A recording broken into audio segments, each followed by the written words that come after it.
6월 14일 법률방송 로투데이 시작하겠습니다. 첫 소식입니다. 국정농단 재판과는 별건으로 국정원 특수활동비 36억 5천만 원을 상납받은 혐의로 추가 기소된 박근혜 전 대통령에 대한 1심 결심 공판이 오늘 열렸습니다.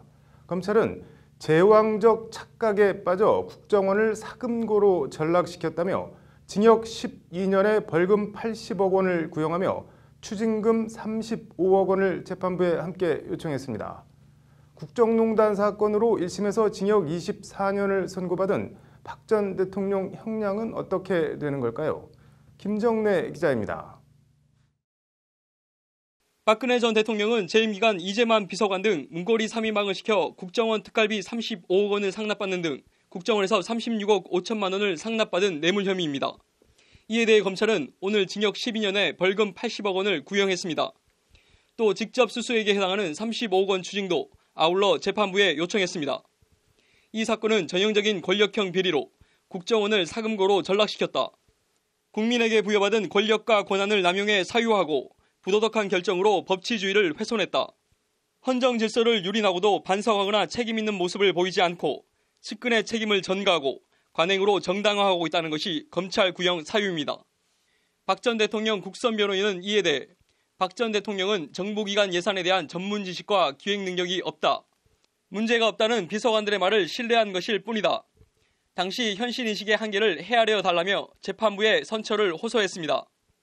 박 전 대통령은 오늘 결심 공판에 불출석 사유서를 내고 나오지 않았습니다. 이어 열린 진박 간별 여론조사 불법 선거 개입 혐의 1심 결심 공판에선 징역 3년이 구형됐습니다. 박 전 대통령은 지난 2월 국정농단 1심 재판에서 징역 24년과 벌금 180억 원을 선고받고 항소심이 진행 중에 있습니다. 국정원 특활비 수수 혐의 등이 유죄로 인정되면 박 전 대통령의 형기는 그만큼 늘어납니다. 법률방송 김정래입니다.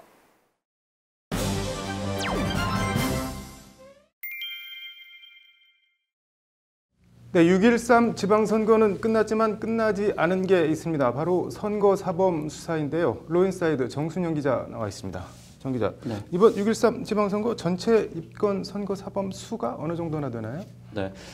대검공안부가 오늘 6.13 지방선거 선거사범 현황을 발표를 했는데요. 네. 전체 선거사범 규모는 어제 기준으로 해서 총 2,113명이 입건이 됐습니다. 네. 이 가운데 구속기소 17명을 포함해서 총 93명이 재판에 넘겨졌고요. 네. 1,801명은 현재 수사 중에 있고 네. 291명은 불기소 처분이 됐습니다. 네. 전체 입건자 수는 지난 2014년 지방선거 선거일 기준으로 해서 2,111명과 아주 비슷한 수준을 보이고 있는데요. 네. 구속자 수는 17명으로 지난 지방선거의 50명에 비하면 3분의 1 정도가 줄어들었습니다. 네. 광역단체장 당선자 가운데서도 입건된 당선자들이 있나요? 네, 전국 17개 광역단체장 당선자 가운데 절반이 네. 넘는 9명이 이번에 네. 선거법 위반으로 입건이 됐습니다. 이 가운데 1명은 불기소 처분을 받았지만 다른 8명에 대해서는 현재 수사가 진행 중인 상황인데요. 네. 선거법 위반으로 당선인이 100만 원 이상의 그런 형을 확정을 받으면 당선이 무효로 되기 때문에 이번 검찰 수사 결과에 따라서 재선거 등 후폭풍이 예상이 되는 상황이기도 합니다. 네. 또 교육감의 경우엔 전국 17곳 가운데 3분의 1인 6명이 입건이 돼서 수사가 진행 중인 상황인데요. 네. 네, 기초단체장 당선자는 총 72명이 입건이 돼서 수사가 진행 중에 있습니다. 선거 사범 적발 유형 어떤 혐의들이 제일 많나요? 네, 이른바 가짜 뉴스라고 하죠. 거짓말 사범이 총 38.4%로 가장 많았습니다. 네. 그 뒤를 이어서 전통의 선거 사범이죠.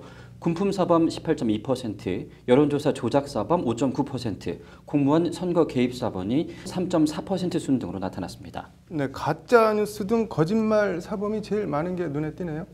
네, 지난 2014년 지방선거와 비교를 해봤을 때 네. 전체 선거 사범 입건 수는 단 2명밖에 차이가 나지 않습니다. 네. 하지만 가짜 뉴스 등 거짓말 사범은 총 20% 넘게 증가한 것으로 나타나고 있는데요. 네. 일단 검찰이 가짜 뉴스 전담팀까지 꾸려서 발본 세곤에 나선 게 직접적인 영향을 끼쳤을 것이다라는 분석이 나오고 있습니다. 네. 하지만 거꾸로 본다면은 이 검찰이 전담팀까지 꾸릴 만큼 인터넷과 또 SNS를 통한 네. 가짜 뉴스 등 허위 사실 전파가 그동안 선거 기간 동안에 아주 심각한 문제로 대두됐다라고도 볼 수가 있을 텐데요. 네.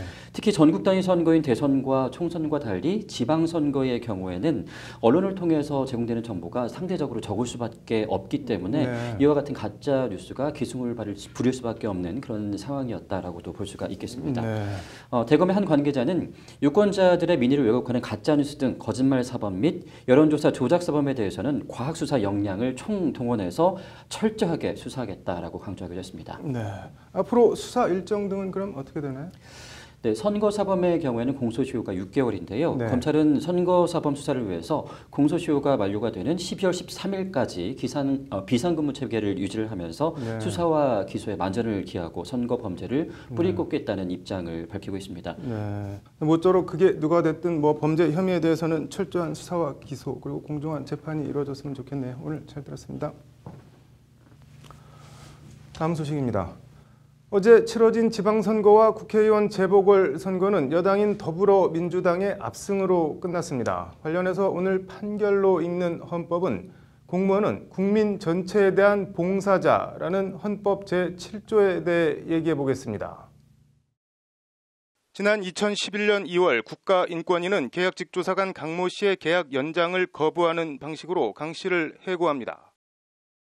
이에 반발해 육모 인권위 조사관 등은 붕어빵에 붕어 없고 인권위에 인권 없다는 피켓 등을 들고 인권위 앞에서 릴레이 1인 시위를 벌이는가 하면 언론 기고와 인권위 내부 통신망에 글을 올리는 등 다양한 방법으로 인권위 조치를 비판합니다.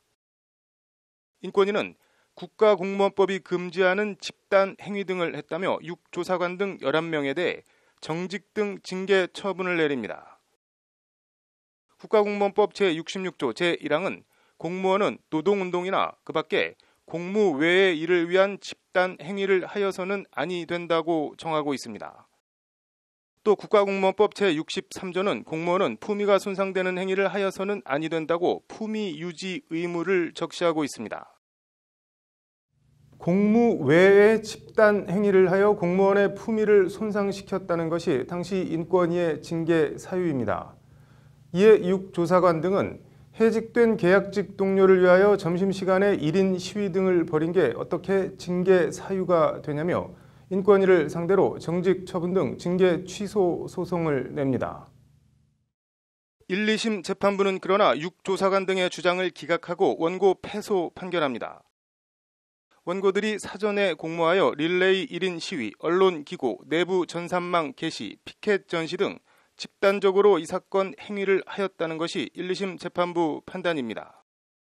즉 국가공무원법이 금하고 있는 공무 외의 집단 행위를 하여 공무원으로서의 체면과 위신을 손상했다고 1, 2심 재판부는 판단한 겁니다.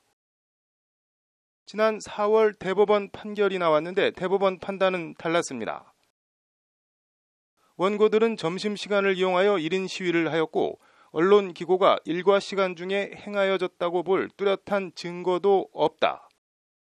원고들의 행위가 정부 활동의 능률을 저해하기 위한 집단적 태업 행위에 해당한다거나 이에 준할 정도로 행위의 집단성이 있다고 보기 어렵다는 것이 대법원 판단입니다.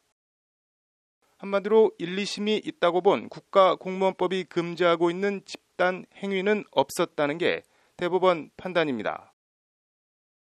대법원은 나아가 행위 자체에 대해서도 공익을 위한 것은 아니라 할지라도 공익에 반하는 목적을 갖고 행한 것이라고 보기 어렵다고 판시했습니다. 1인 시위 등의 동기나 목적을 감안할 때 원고들의 행위에 잘못이 없다는 취지입니다. 대법원은 이런 점들을 다 감안해 원고 패소로 판결한 재판을 다시 하라며 사건을 서울고법으로 돌려보냈습니다. 대한민국 헌법 제1장 총강 제7조 제1항 공무원은 국민 전체에 대한 봉사자이며 국민에 대하여 책임을 진다.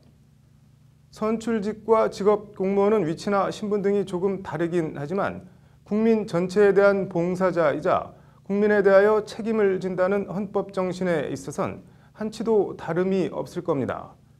광역지자체장부터 일선 시군구 의원까지 어제 당선되신 분들 인권과 정의, 상식의 잣대로 초심을 잃지 않고 유권자와 시민을 위한 공복이 되어주시길 바라봅니다. 판결로 있는 헌법이었습니다. 다음 소식입니다. 위기라는 단어를 들으면 아마 100이면 100명 다 위험한 고비나 시기를 뜻하는 위기를 떠올리실 텐데요.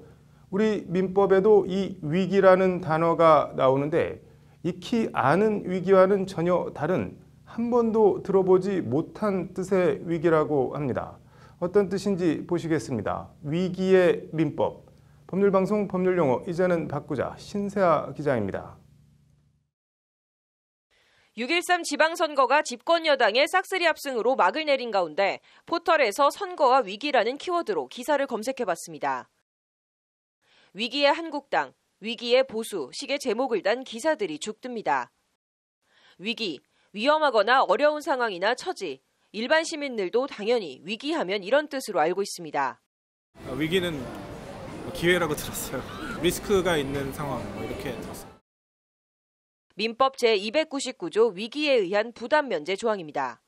승역지의 소유자는 지역권에 필요한 부분의 토지 소유권을 지역권자에게 위기하여 전조의 부담을 면할 수 있다고 돼 있습니다. 승역지, 지역권, 위기. 도통 무슨 말인지 뜻을 알면 아는 게 더 신기할 지경입니다. 일단 민법 해당 조항 위기는 맡길 위에 버릴 기자를 씁니다.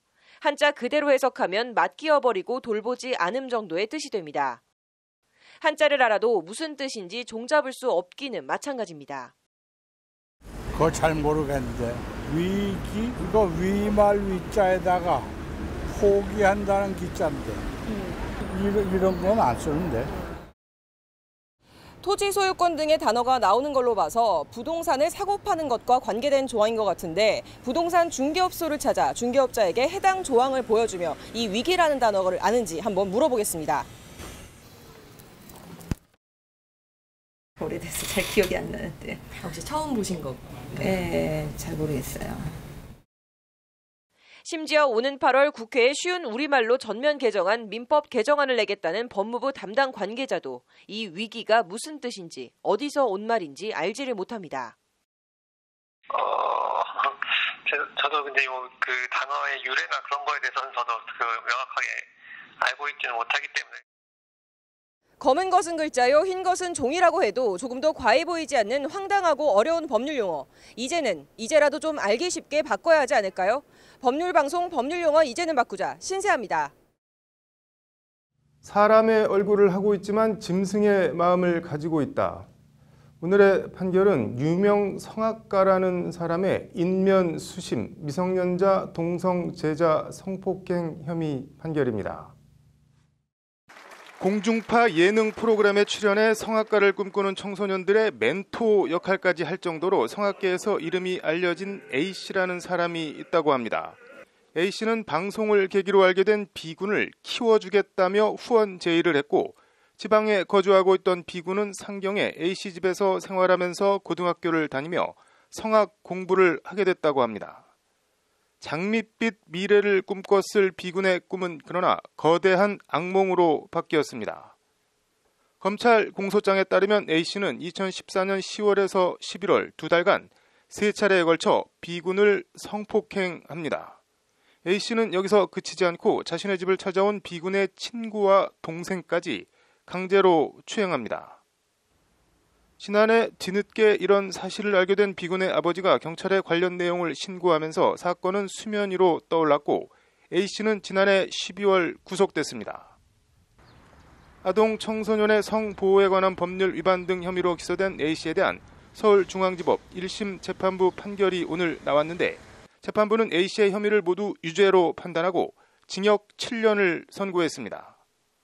피해자는 방송 출연이라는 특별한 계기로 사제간 인연을 맺은 피고인이 성악을 가르쳐줘 은인으로 믿고 신뢰했다. 피고인은 이처럼 피해자가 성악가로 성공하기 위해 자신의 도움을 절실히 바라고 있었다는 점을 이용해 약한 정도의 추행을 반복하다 피해자가 벗어날 수 없는 단계에서 성폭행했다고 A씨를 질타했습니다. 재판부는 그러면서 피고인은 피해자 동생과 친구를 상대로도 추행을 저지르면서 성욕 배출 대상으로 삼았다. 그런데도 전혀 반성하지 않고 도리어 피해자들을 비난하는 등 여러 정황을 보면 중형 선고가 불가피하다고 양형 사유를 밝혔습니다. 도리어 피해자들을 비난했다는 판결문으로 미뤄 A씨는 아마 합의하에 이른바 화관을 해놓고 이제와 책임을 덮어 씌운다는 식으로 주장한 걸로 보입니다. 아이의 절박한 꿈을 자신의 성욕 배출 대상으로 삼았다는 재판부 판결, 성범죄자 처벌 강화, 공소시효 연장 등 국회에 계류 중인 미투 관련 법률 개정안이 10개나 된다고 합니다. 서지현 검사의 미투 폭로 이후 금방이라도 세상이 뒤집어지고 바뀔 것 같더니 국회는 그렇지 않고 많이 느긋한 모양입니다. 오늘의 판결이었습니다. 네, 이어서 법조계 소식 전해드리겠습니다. 병역 문제를 해결하지 않으면 이중 국적을 가진 교포가 한국 국적을 포기하고 외국 국적을 선택하지 못하도록 하는 현행 국적법이 개선됩니다. 법무부는 오늘 이 같은 내용을 골자로 하는 태스크포스 팀을 출범해 활동에 들어갔다고 밝혔습니다. 대검찰청이 인권보호수사 준칙을 더욱 구체화하는 등 검찰 수사 준칙 TF를 출범해 수사에서 기소, 공판까지 전 과정을 매뉴얼로 만드는 작업에 착수했습니다. 어제 치러진 6.13 지방선거에서 광역단체장 8명, 기초단체장 28명, 광역단체 의회의원 16명, 기초단체 의회의원 18명 등 모두 70명의 법조인 출신 후보가 출마해 40%인 28명이 당선됐습니다. 제15대 한국형사정책연구원장에 한국형사정책학회장 등을 역임한 현 법무부 법무검찰개혁위원회 위원장으로 활동 중인 한인섭 서울대 로스쿨 교수가 임명됐습니다. 6월 14일 법률방송 로투데이 마치겠습니다. 시청해주셔서 감사합니다.